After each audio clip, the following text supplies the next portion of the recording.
Alright, at the end of the last episode, we had quite the cliffhanger. Farad had a gun in his hand, and someone fired. So let's see what happened. The body falls lifeless to the ground. No one can speak. All of us, crowd and captive alike, are transfixed by the blood that covers Cassidy's gown. Blood from the rebellious guardsman whom Duke Farad just shot down. Yes, Duke Farad! Farad Yes! to the rescue! Yes, He was good after all. I liked him. Hear me, all of you. I am Farad, husband to Sophia, father to Riel, a duke in this land. I am not your king. Before the eyes of the crowd, he seizes Cassidy's hand and raises it high.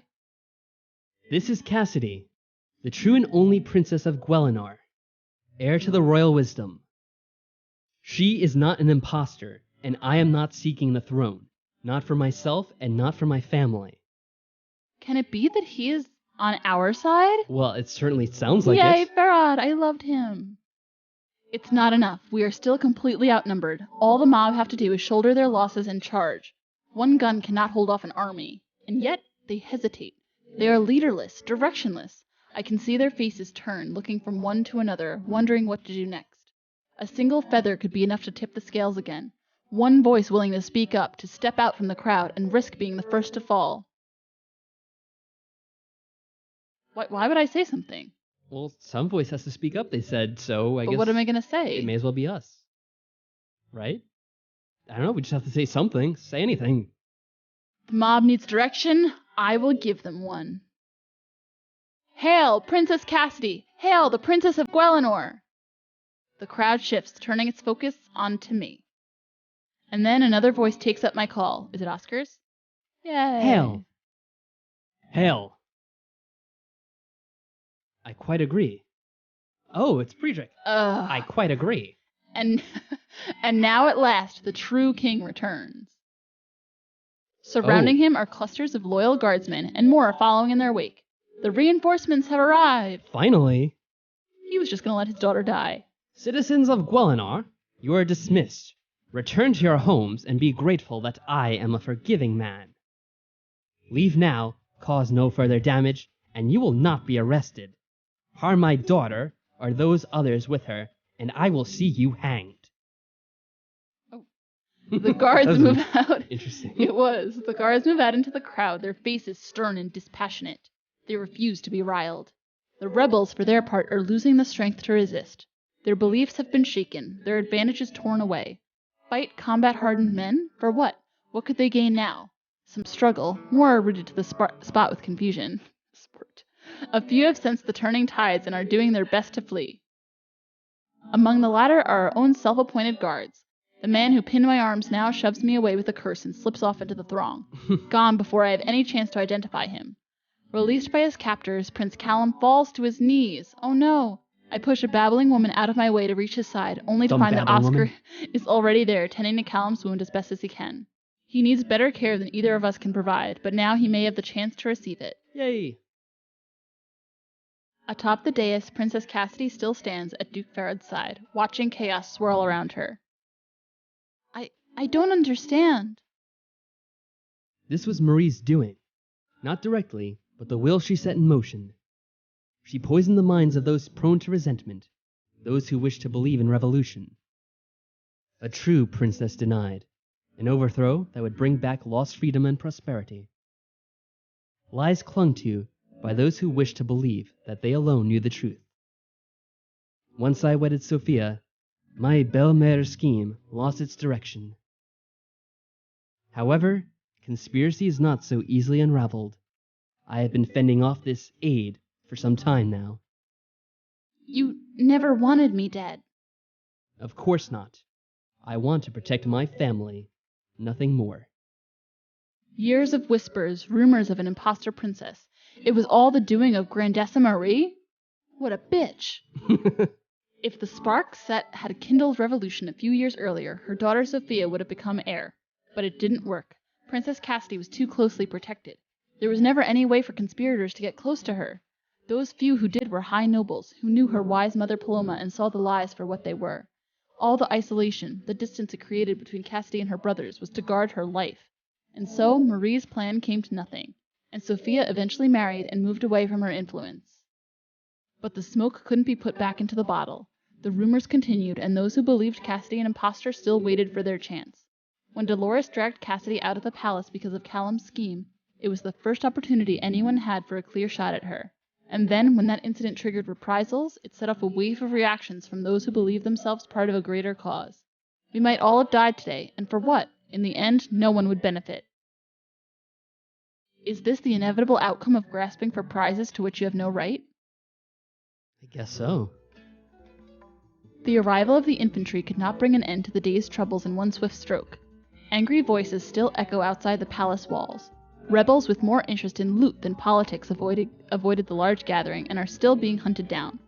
For these reasons, we are once again gathered and guarded in a single room, this time one without windows, but with enough guards to chase away any ill-wishers. Callum slumps in a corner, his wounds rebandaged, but his mother, the Wisdom, has eyes only for Cassidy. Poor Callum. Callum, always the rejected son. My darling girl, my baby, are you all right? Did they hurt you? She reaches for Cassidy, but her hand pauses in mid-motion. Is she so afraid of breaching royal decorum before my eyes that she will not embrace her daughter even now? I guess so. Oscar, at least, shows no such reluctance. As the princess begins to tremble, he gathers her into his arms. Oh, Oscar. I was so frightened. Shh. You were wonderful. A true hero. I think today we are all heroes. Yes, you are. I cannot thank you enough for standing beside my daughter. But where is the other girl, Callum's valet? Well, she made off. What a surprise. Gone. Dead? Nope. Probably not. I don't think so. She slipped away during the standoff. Without the rest of us in tow, Dolores could pass herself off as either a looter or a loyal servant, depending on whom she encountered. That girl's a survivor. She'll be fine. Yes, I suppose you are right. Miss Valois, the Honorable Miss Valois, I must offer you my sincere apology. Thank you. Priedrick and I used you for our own purposes, knowing that you did not deserve the consequences. For your services, the Crown of Gwellinor owes you a boon. If there is any reward that I may offer. For a moment, I can hear my own heartbeat resounding in my ears. Ask for a booty boy. No booty boys. Royal favor, the culmination of all my efforts. I could ask for gold, all that Dolores tried to steal and more. I could ask for a full title of my own, complete with land grant. Ooh. I could have a hearth to hold at last. And yet, at my side, I can see Princess Cassidy still nestled in the safety of Oscar's arms. Oh. Isn't that what I've been trying to achieve all along? What do I really want? Oh. Oh, what a decision. Well, I don't think that we should be bargaining for Oscar's marriage to Cassidy. I think we should have Cassidy decide that herself if she so chooses. Don't you think? I don't know. Why would we ask that as a favor for us? But they do seem to enjoy each other's company. Yeah, but we just admitted our love for him. I know, but he's with her still after all that. I don't know. It's a difficult choice. But should we be selfless and try to get marriage to Cassidy sealed up? Maybe if we say that, then Oscar will be like, no. Yeah, And I'm kind of interested to see what Oscar does. Is he okay with that? He's a dick. Let's see. Your illumination, the greatest reward you could offer me would be the chance to better serve my master. As our visit has been disrupted by these events, I request that Oscar be allowed to remain in Gwellinor. What? For at least 1 month, so that he and Princess Cassidy may get to know one another without interruption. That would be somewhat irregular. You offered me a boon. That is what I wish. Cassidy, are you in agreement with this? No boon is worth forcing unwelcome attentions on. I don't mind. Yeah, that's what I figured. She likes him. Well, I do. Oh, Oscar. Poor Cassidy. Maddie, please, don't do this. You know how I feel, how you feel. Stop trying to deceive yourself. Choose another reward, please. This is our chance. Don't throw it away. So he is interested in us after all. Oh, So he can either change our mind or just break to his guilt heart. you into it, break his heart. Wow. What a choice. He's a dick. I don't like him, but I guess Maddie does. So what do you think we should do? We should change our mind and ask for some title so that we can live on a farm forever. A farm. We're not going to go on a farm. Dolores wanted a farm. What's Dolores? So should we change our mind? Fine. How am I supposed to resist when you look at me like that? Ew. Ew. You're not. That is the idea, isn't it? You're not playing fair. This time, I'm playing to win. Ew. Sweet, wonderful, beloved Oscar. Who is now full of himself. Your illumination, I withdraw my request. Never mind. My bad. Instead, I would be most grateful for a small estate, some manner of property that I could hold. Easily granted. Damn, just like that. Okay. Then I take a deep breath. One step down, the other, most terrifying of all, still to go. I take hold of Oscar's hands with mine.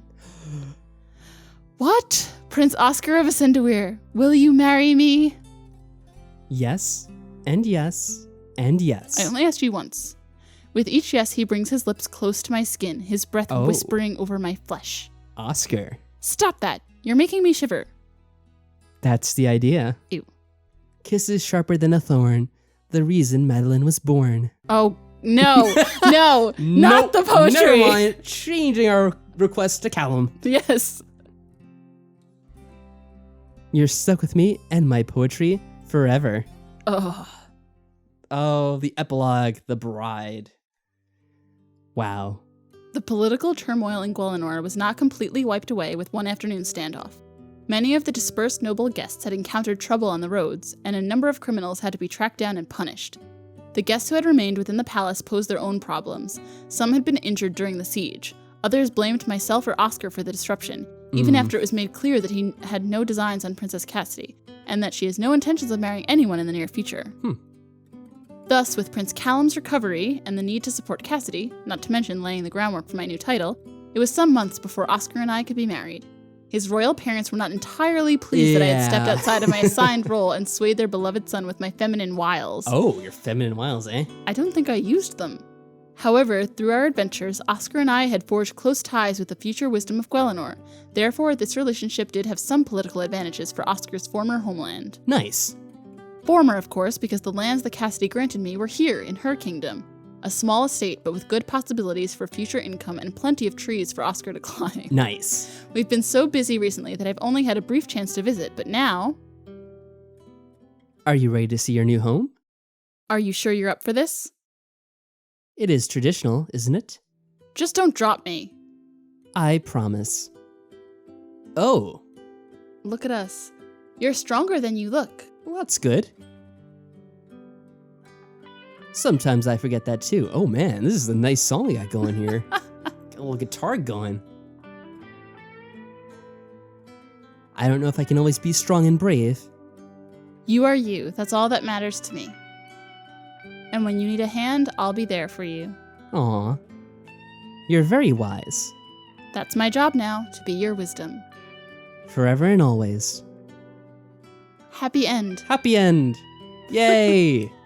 We did it! We got the happy end after all. Wow. So what do you think about all that? That was a lot of scheming and That was stressful. working and, wow, planning, and a lot of decisions went to that, for sure. A lot of cliffhangers, I know. But yeah, that was the Royal Trap, and that was a pretty fun ending. So, Farad turned out to be good after all. Yay! His reputation was all just because of his dark clothes and purpley hair. But then why did the mother-in-law let her daughter marry him if he doesn't even like her? I don't know. Or did her daughter just actually fall in love with him? Well, I guess her daughter was in love with him, and I guess he was in love with her. I guess he just didn't like her mother. Well. Maybe he just kept that hidden. Well, people never like their mother-in-laws. Come on now. Well, just kidding. That's just a common trope, but yeah. No offense to any mother-in-laws out there. Anyway, it's been a fun game, and I certainly enjoyed it. So hopefully you'll join us for the next one, whenever that may be. Until then, take care, folks, and See you next time.